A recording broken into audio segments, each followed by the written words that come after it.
everyone. I'm John Evans. Welcome to another episode of One-on-One. Mick Mixon has spent a lot of time with us over the past 30 years. We spent time together, a couple of hours, at a Tar Heel basketball game. We've spent 3 hours or so together at a Carolina Panther football game. We couldn't be there, and he could. So he brought us the action, painting pictures with his words from the broadcast booth. Now, we don't get a lot of the personal side of Mick Mixon when he's doing his job and broadcasting over our radio or in our headphones because he's too busy telling us what Cam Newton or Luke Kuechly are doing. So when we connected by Skype recently, I wanted to go more behind the microphone and learn about what makes Mick tick. Mick Mixon, voice of the Tar Heels, voice of the Carolina Panthers, born Forrest Orion Mixon III. Welcome to the One-on-One with John Evans podcast. Internet's a dangerous thing. You got my whole name. Ever since I was born, little Mickey Mixon, growing up Chapel Hill, all I ever wanted to be was a sports announcer.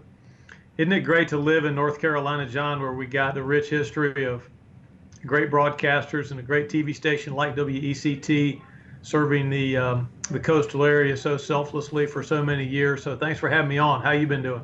I've been doing just great, my friend. I remember the first time I met you, I was working at WCTI in New Bern. You and Woody Durham came to Jacksonville as part of a Tar Heel caravan. We sat down on a picnic table at Camp Lejeune, and I was in as a sports announcer in heaven with just the legendary Woody Durham, and then you sitting by his side for so many years. You have been blessed with working with some of the best people in North Carolina, haven't you? No doubt. I could fill a small book, maybe even a medium-sized book, with Woody stories, and we miss him a lot. Mike Hogwood just passed away.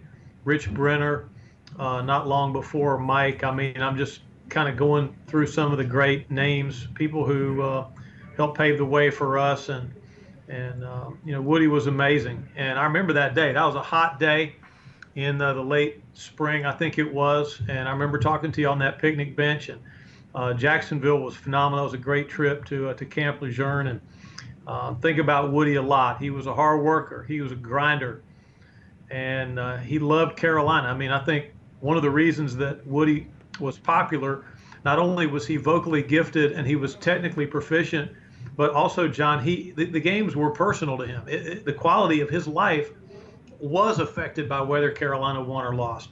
The line in his mind between what he did and who he was blurry. And I think that's one of the reasons that he was so popular. What did he teach you? What was the biggest lesson you learned from him in your 16 years of working with him?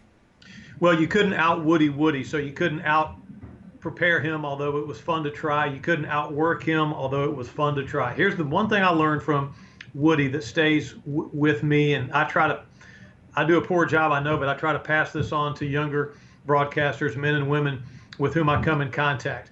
And that is that Woody saved his most exciting vocal register for Tar Heel great moments, for Amos Lawrence or Kelvin Bryant touchdown, for a Stackhouse or a Rasheed Wallace dunk. But he also got excited when NC State did well or when Duke did well if they were playing the Tar Heels that day.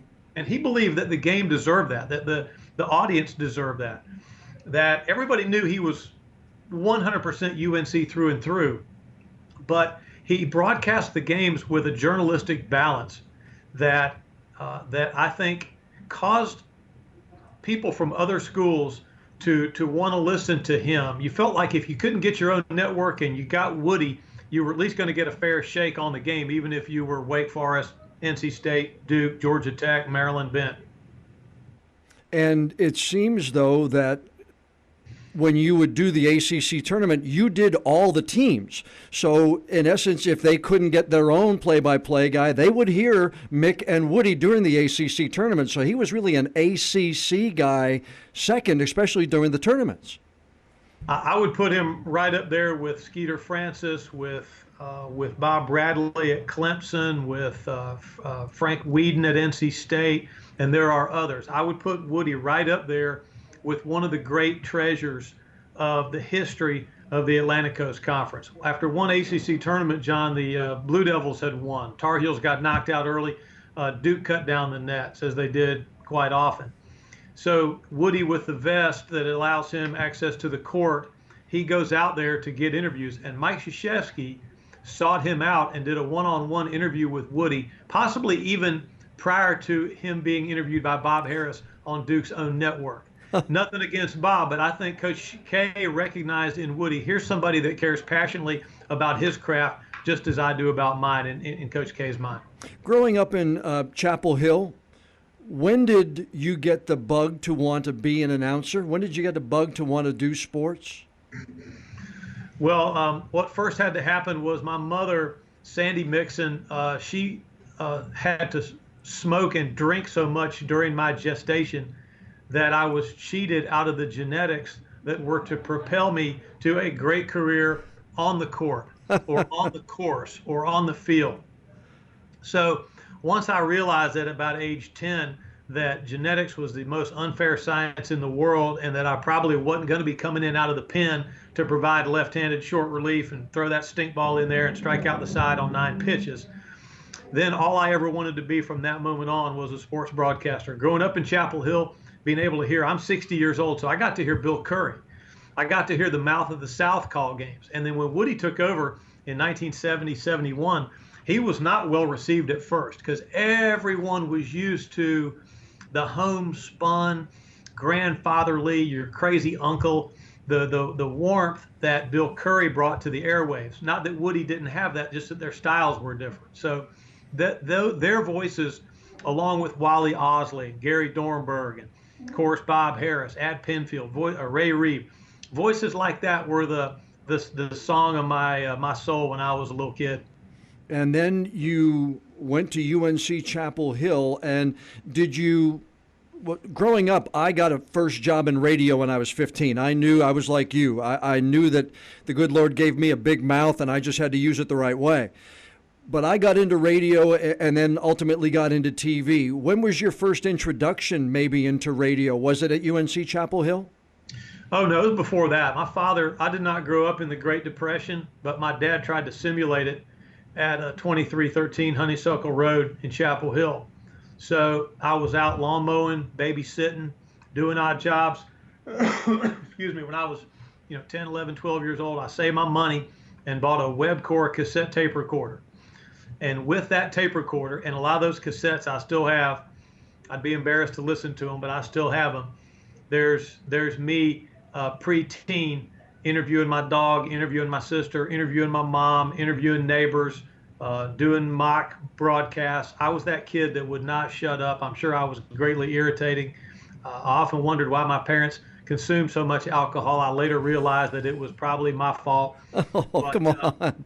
But it was a joy. I love trying to describe the play-by-play of details of golf shots I hit or baskets I might have made, and probably similar to you and your story. Just feel as though I've never worked at all. I mean, sometimes it can be lonely when you're studying names and numbers, preparing. Sometimes you're in an airport trying to catch a flight, wondering why you didn't go to school and be a dermatologist or something like that.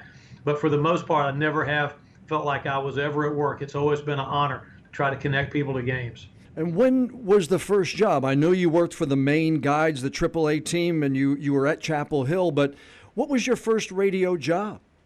I worked at WCHL when I was a boy, before I had my driver license.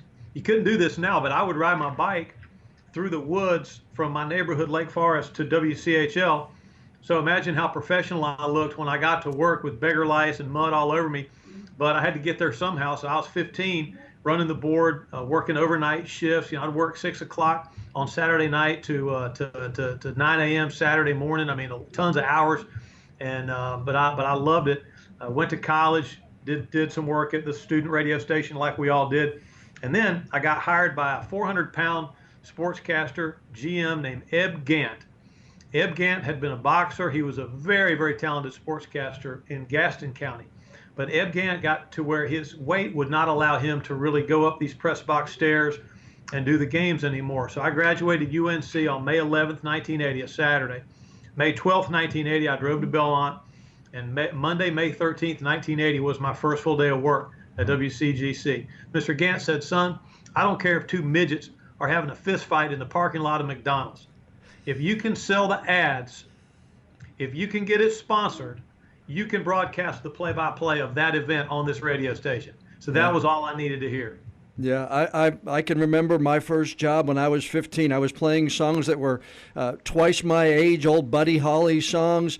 My first radio job, literally, you heard the graveyard shift stories. My first radio job was at the top of a mountain in Pennsylvania, across from a graveyard. So when you're babysitting the Larry King show at 12:30 and it's a graveyard out your front window, you know you've got the graveyard shift, as it were. What is that? Where you're from, Pennsylvania? Yes, sir. I grew up in the mountains of Pennsylvania. What city? Small town called Nesquehoning, Pennsylvania. It's near Hazleton, Allentown area. My parents, my mom's family's all from Pennsylvania: Kutztown, Kennett Square, King of Prussia, Ardmore, Narberth, that area of Philly, and some other places. So what a great state Pennsylvania is. So how you doing down there at ECT? Is your podcast going well, despite you being obviously desperate for content on this particular day? We're doing very well, Mick. And I think the thing about this is what we try to do is talk to people who have connections to Wilmington, who have become successful at what they do. And you have touched people in their homes, you've touched people in their cars, and now you touch people on their computers and their cell phones over decades. You reach people from, as they say, Mandio to Murphy, and from the Virginia line to the South Carolina line. What kind of weight is it? Do you carry that weight, and do you realize the responsibility? And the people who, once they hear you speak in the grocery store, they're, hey, you've been broadcasting games in my life for the better part of 30 years. Well, that all sounded great. I appreciate the way you said it. You make it sound a lot more romantic and weighty and important than it really is. I think the games are important. I think the athletes, the coaches, the fans, the sponsors, our affiliates are all important. I take what we do seriously, but I try not to take myself overly seriously. I try not to refer to myself on the air unnecessarily. I do not have an accounting of how many games I've done, what the record of the team is in those games. Nobody really gives a green gosh darn. They would gladly trade places with you and with me if they could, right? Yes. So our job, in my opinion, is not to clutter the airwaves with hokey, corny, self-aggrandizing signature calls. Nothing against other cats that do it. It works fine for some people. It's just not my style. I'd rather have people, and I'm not on social media. I'd rather have people wonder what I think about House Bill 2 or the current president or my worldview or whether I'm left-handed or right-handed or whether my handicap is single digits or not or any of that. I'd rather have people wonder about that than when they hear me on the air think, oh, there's the son of a bee that believes X, Y, Z or ABC. Right. So does that make any sense? So sure it does. Yeah, and I think that's our generation too, Mick. I think we were, at least I am, and what I try to go on the air every day is, sure, I know I pay taxes just like everybody else. I have a water bill, I have a sewer bill, I have recycling I've got to get out that morning. And yeah, I have opinions on some of these things personally, but it is never going to get into what I do on a nightly basis at 5:30, 6, 10, and 11.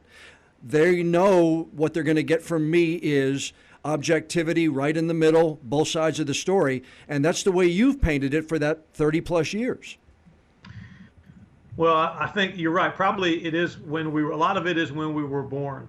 If you or I were coming along now, if our brains were more like the millennial brain, maybe our twig would be bent in a different way. But I believe that scarcity breeds momentum.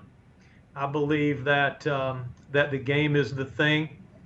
And I think I've had people say fascinating things to me over the years in the proverbial grocery store. Things like, hey, Slim, anybody ever tell you look a hell of a lot like that guy with the Panthers? I had two girls approach me at the state fair once, and one of them said, excuse me, but are you that Mick Mickerson, that Milt Mason, that Nick Nixon that we hear on the radio? And I said, well, who wants to know? And she looked at her friend and said, oh my God, it is him. And then the friend said, I know, and on the radio, he sounds so good looking. Oh, man. Ouch. So lessons in humility are everywhere when you move about the planet in this body as I do. Have you ever thought about writing a book? I mean, the stories you could tell, like that first practice watching Dean Smith when you were on one side of the gymnasium and he called you and had you move because of where he wanted you to sit that day. Yeah, I have thought about it, about writing a book, but I think that too many people would have to die before I could publish it, probably including myself. Because I couldn't just meatball it. I'd have to, if I was going to write a book, I'd have to name names and tell stories and have places and dates, and I wouldn't want to hurt anybody's feelings. I don't try to export my way, but I do, I do hope I can do it for a couple more years and then maybe hand it off to somebody else and get on a tractor and be on some land and put on the headphones on a Sunday and listen to somebody else call the Panthers. Not anytime real soon, but in a few more years anyway. I got to work on my 401k for a little bit longer. When Coach Smith yelled out Mick and told you to move, had you arrived, or were you just so scared of what was going on that day in the gymnasium? Coach's voice, you have not heard a voice stab the air until you've heard Dean Smith's voice yelling your name into the upper deck. Mick, over there. And I just got up, and I'm sure I was falling all over myself trying to gather my things and sit where I wasn't in the Mick Mixon Center. I was in the Dome of Dean. So he tells you to sit over here, then fine. I was happy to comply. Coach Smith never cursed, but he could talk to you in a way that made you wish that he would just dog cuss you. That would be easier. He could say things to you that could make you think, was he insinuating something? But I learned a lot from him, Coach Brown, Mac Brown, as well as all the other people with whom I worked at Carolina. When do you sit back and look at some of the people and think about some of the people you've worked at Carolina and now with the Panthers and just go, boy, am I blessed? Every day, basically. I think just walk in the halls. I'm talking to you now from my office. My office door is behind me. So if you could come with me down that hallway, you'd see maybe David Tepper in his office today, hedge fund savant. How has one man been able to be so good with numbers and spreadsheets that he accumulated $15 billion worth of net worth? Amazing, amazing guy. Before him, Mr. Richardson. I learned an incredible amount from Jerry Richardson and the way he did business. And I mean, he brought, even though the end of his tenure here was inglorious in some ways, his legacy should be secure for having brought the National Football League to the Carolinas when nobody thought that he could do it. We're talking earlier, John, about some of the people that we've outlived. Back at Carolina, I remember interviewing Charles Kuralt one day, thinking, man, what a treasure this guy is. And then he passes away. We've lost Andy Griffith, Dean Smith, Bill Guthridge. So, you live enough life and you start thinking about how fragile this whole thing is and how, it's cliche, it's trite, but how you really have to. My overarching sentiment in older age is try to track down all the people that I need to say thank you to for giving me a chance and make sure I close that loop. Have you ever done anything like that? I have. I have reached out to some of the same people that gave me my first job. 2 or 3 of them have passed. I was lucky enough to tell some of them thank you before they passed, but I think you're right. I reached back to the first news director that gave me a job. I reached back to the first sports director that when I was an intern, like you, I kept going back for nothing after an internship. A part-time job opened up in 1983 at a television station, and I've been in TV ever since. You did establish a scholarship at NC State to honor your mom and dad?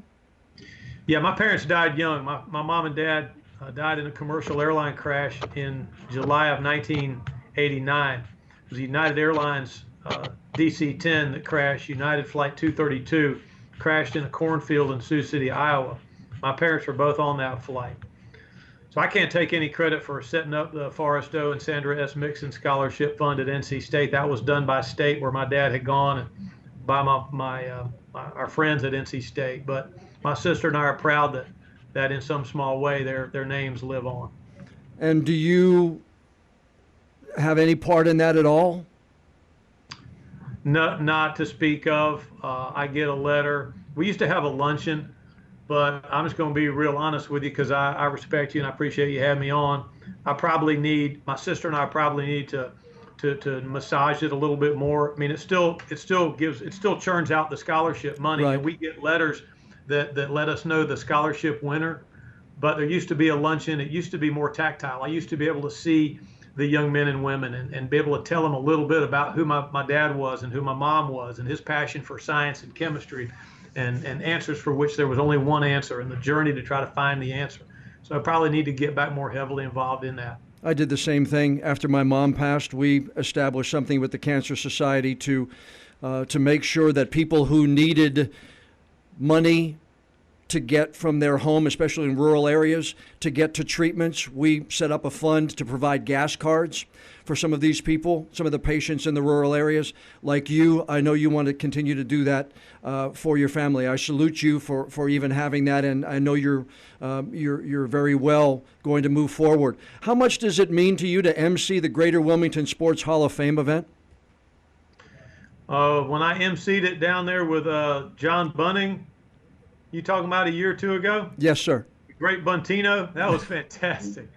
I had the best time. I can't tell any John Bunning stories on your G-rated program, but Coach Bunning was so much fun to talk with, and Brandon Beane was down there that same night. Do you know Brandon Beane? He went to Wilmington, now the GM of the Buffalo Bills. He was here for a while. He was one of my early podcasts. I interviewed him last year. Fantastic guy, and I know he's proud to. He's from Stanley County, from Albemarle, but I know he's proud to have gone to school down there and calls that part of the state one of his homes. In last year, in a piece of video that I saw, you met a young man named Darren Varner who had lost his sight, and you went with him at a training camp, and you actually called a couple of plays on the training camp field. Again, that shows me the guy Mick Mixon is. I'm all right, but that wasn't anything I thought of. Our .com people brought that idea to me. All I really had to do was agree to spend some time with him, and it got tweeted out and Facebooked and linked and resent and all that.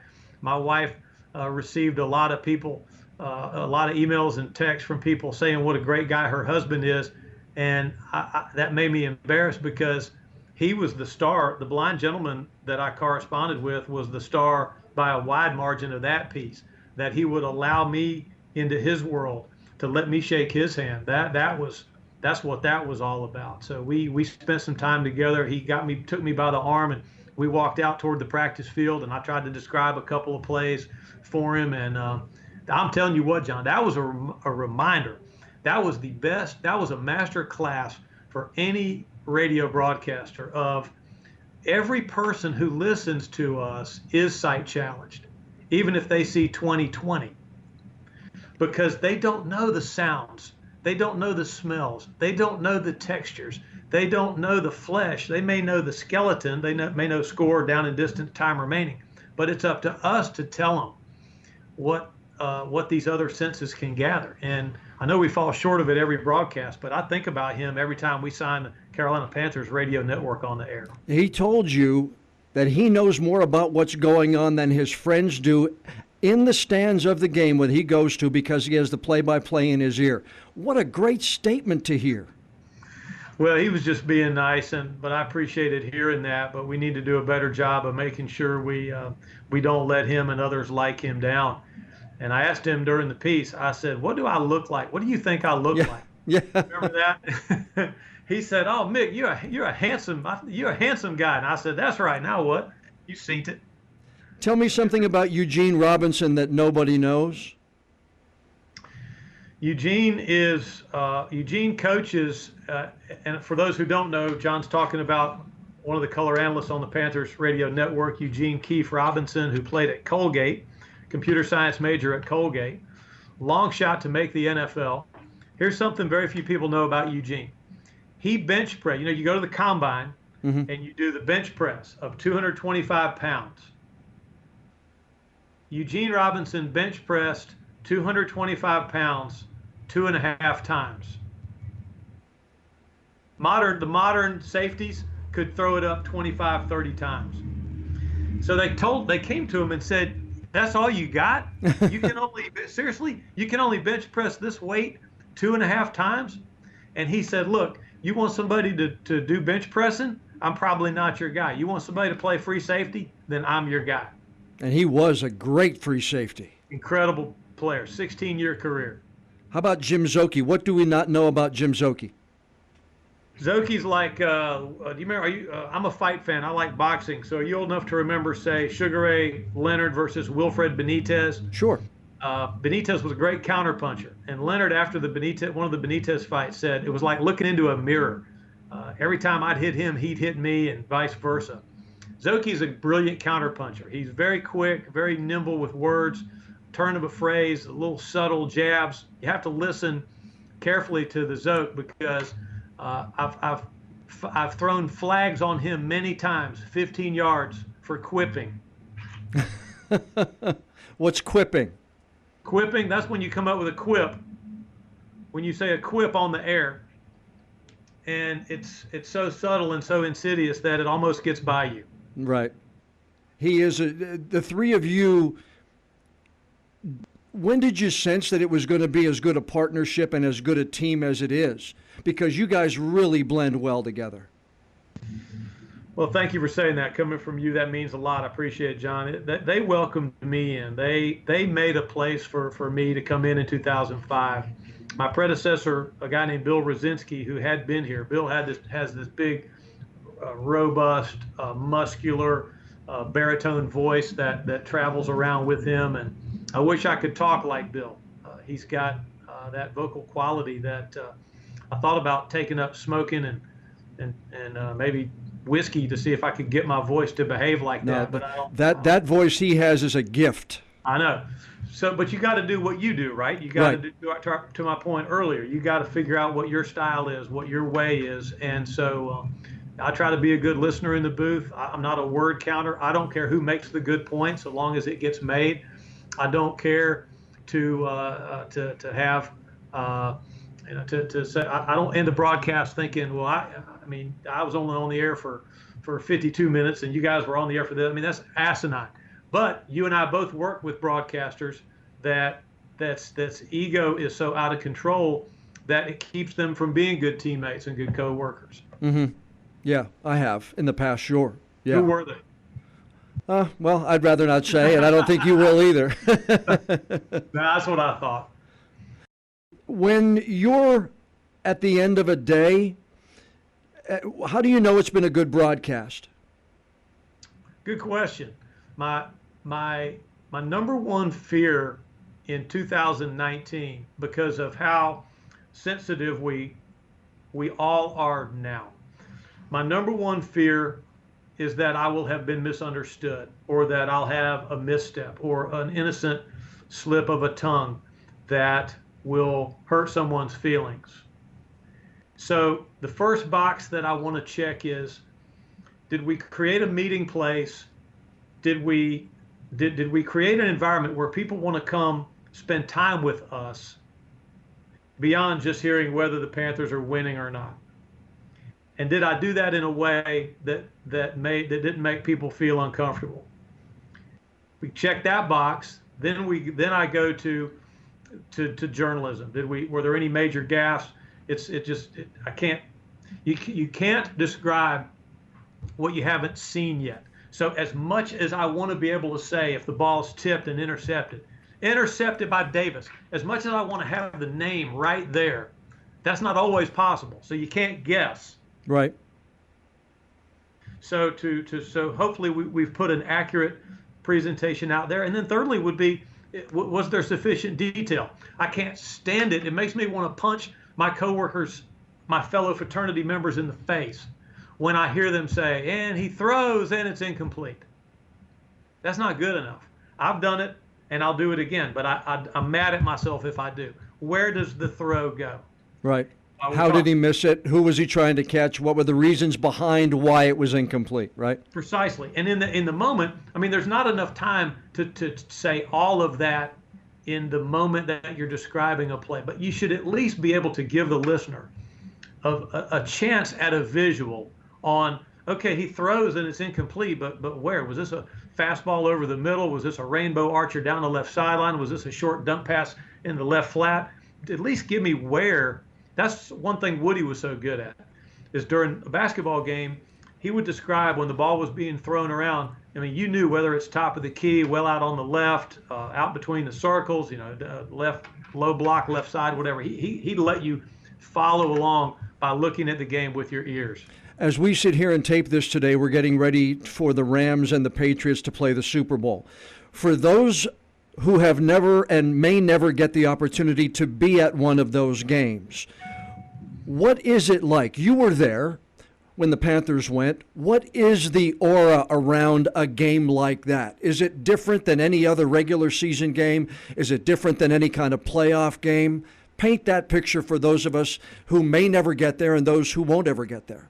I hope the Panthers can get there again very soon. That's our goal. But the Super Bowl, I've been fortunate enough, John, to cover the Masters and car races and Final Fours and bowl games, and there's just nothing. There is nothing in this world. Maybe World Cup soccer gets there. I like golf, so maybe a Ryder Cup, last day of a tight Ryder Cup would be kind of cool. But the Super Bowl is just Big Daddy. I mean, the excitement, the build-up, the ramp-up. At the Super Bowl itself, the event is one of those events where in the days leading up, and we went in 2015, we went out a week early that most teams do. So we were out there for a week early. It's one of those times when you're out for a jog and you jog by somebody and you say to yourself, that looked a lot like Tom Cruise. Well, it was Tom Cruise. Wow. This guy over here in the elevator with me, I would swear that's Snoop Dogg. Well, that's because it is Snoop Dogg. You know what I'm saying? Like all Sure. these people that you think are lookalikes are the real thing, because the game attracts all people from industry, business, movies, theater, the arts, other teams. So it's fantastic. It's a fantastic coming together of people. The other thing, because I love music, is I will never forget Lady Gaga, Stephanie Germanotta, singing the national anthem, and then the Blue Angels come over. These you would probably know, maybe F-18s, these supersonic multi-engine day-night fighter bombers in perfect formation, flying about as low and as slow as they could possibly fly. This rumble over the stadium in Santa Clara, California, after Lady Gaga sang the national anthem. I mean, I got chills right now all over my body just thinking about that moment alone. Can you watch a Final Four, since you were there and broadcast from it? Can you watch a Super Bowl? Can you watch a Masters as a fan? Or do you watch it and listen to the way somebody calls and maybe learn something along the way? I don't know. Maybe a little bit of both. I love advertising, so I'm keenly interested in the advertising messages and how they're presented. I'm interested in how the play-by-play guy and the color guy and the sideline guy interact. I'm interested in how the studio people tell the game story and set the matchups and that kind of thing. So I guess I could watch as a fan, but I don't have a rooting interest. I've never wagered one penny in my life on the outcome of any sporting event. How important is it to you to earn that invitation into people's lives for that 3-hour period every Sunday afternoon or Sunday night, or next year on a late Sunday in London when you guys go over? How important is it? To earn that invitation into everybody's lives for that 3-hour period for them to join you for the Panthers game? For just any Panther game? Yeah. Because I look at it on a nightly basis that I have to earn an invitation into people's homes every night. They have to be willing to bring me in to watch or listen to our newscast. Is that the way you approach it? You have to earn an invitation every week for somebody to come back to the Panthers play-by-play? No doubt. I mean, that's beautifully said on your part. And I, how busy people are nowadays. I mean, the entertainment options that are available to folks. If people will spend, that's one of the reasons I want our broadcast. I so badly want our broadcast to be kind of a meeting place, to have hopefully the gift of warmth, is because people have choices. It's not their responsibility to make us happy. It's our responsibility to give them a place to come and spend a few minutes. And when I meet people that say that they listen to us on a regular basis, that they turn the TV down to listen to our call of the game, it just makes me want to hug them, even though I may not be all that touchy-feely. When Mick wants to just relax, what does he do? Passions of mine have been golf. Play golf ever since I was a little kid. I thought I would always like playing, but I've sort of separated from golf. Golf for me now is like an old girlfriend, and it's probably best if we don't run into each other. I've loved music. I played drums in 2 or 3 bands. I'm the original drummer for the band Break Wind and Fire. You might have heard about Break Wind and Fire, but Yeah. we sort of dissipated soon after we formed in the late 90s. My other bands have been Mick and the Ultras and the Franklin Street Band. So I love playing drums. But yeah, we shut the band down in 2016 and hadn't played. We might have a reunion tour. So my main thing now is mechanicking. I love spinning a wrench. I love trying to do belts, hoses, brakes, fluids, filters, maintain the vehicles under my purview. And a couple of years ago, I got a general. Hadn't told many people this. Here, I'll show it to you. Hold on. Okay. So this right here, this is my North Carolina general contractor's license. Wow. See there? Yep. General contractor. And I don't know how to build anything. And you certainly wouldn't want me in charge of any remodeling project, painting, roofing, not even materials ordering. But I just got curious about it, and I thought, what do these people know that I don't know? So I got all these books, and a couple summers ago took the test so that I could shop in the pro section at big box store du jour. So you go in the other entrance when most of us go in the left side of the Lowe's and Home Depot. You go in the right side? I pull up, my truck got dual exhaust, cab lights on there, toolbox. I pull up, jump out of there, and look like I'm the most badastic builder of things, framer, plumber, electrician that you've ever seen. The only thing is that I don't really know how to do any of those things. I just was able to pass the test to get this certificate right here. Able to cram to take the test. 2 questions I ask everybody. It's a good day when blank. This is crazy.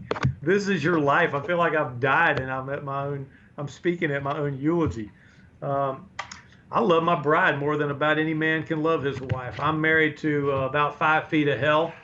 In fact, I'll show her to you. This is us on our wedding day. Can you see that? Wow, boy, did you get in the high rent district? That's her right there with the hair. That's me. Without the hair? And without the hair. And I let her wear the hair in the family. How does she? I love spending time with her, John. Her name's Dawn. I call her Dawnie. I love spending time with Dawn Elizabeth Thomas Mixon, and I don't care if it makes me sound less of an alpha male or any. I don't care about any of that. I like talking to her. I like asking her how her day was. I like holding the door open for her. I like holding an umbrella over her head so she doesn't get wet. And I like trying to make her life as enjoyable and as easy as I can. How much does having that support at home mean to somebody in this industry? You know as well as I do, it's not 9 to 5. I always tell young interns when they come in here, if you want to work 9 to 5, go sell shoes. Nothing to people who do, but this is not 9 to 5. You got to have the home life that understands what this is all about. And I'm careful not to overstate it because we work in the toy store. You don't, but I do because you do news.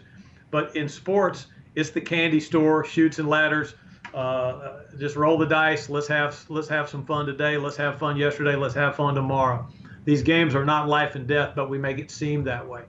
So, but still, you got to commingle your life with a significant other that understands that Thanksgivings, birthdays, Christmas Eve, Christmas morning, New Year's Eve, those are for other people. They do not apply to our schedule. It may work out that I'm home, but it's also likely that these events must go on without me.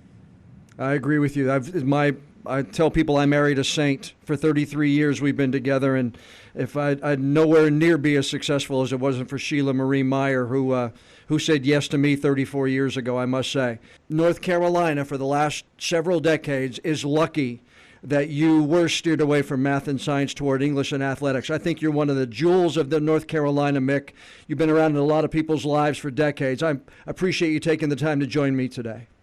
Well, you just lost any credibility you might have ordinarily gained with your audience, but I appreciate it, and it always means a lot when I hear from you, John. I appreciate how you swing your sword down there and the great job you do. And next time you're up this way or I'm down there, let's get up for a coffee or something like that. I would love to. Like I said, from the first day I met you with Woody, it's been a lot of fun following you and listening to you. You're a class guy, Mick Mixon. I appreciate you joining me. I feel the same, man. Thanks for spending some time. A big thank you to Mick Mixon for sparing some of his time for this week's podcast. He is full of stories from his experiences at UNC and with the Carolina Panthers. If you get a chance to hear him speak at a group near you, do yourself a favor and buy a ticket. You will enjoy that experience. And starting in August, we will all be dialing Mick and Eugene and Jim back up again, listening to the Carolina Panthers as they chase a spot in Super Bowl 54. Before we go, I'd like to ask you again to please subscribe to the One-on-One with John Evans podcast and leave us a review of what you think. That will really help us with our listings on the podcast apps and also to bring in some new listeners. I'm John Evans. Thanks so much for joining us for this week's episode of One-on-One.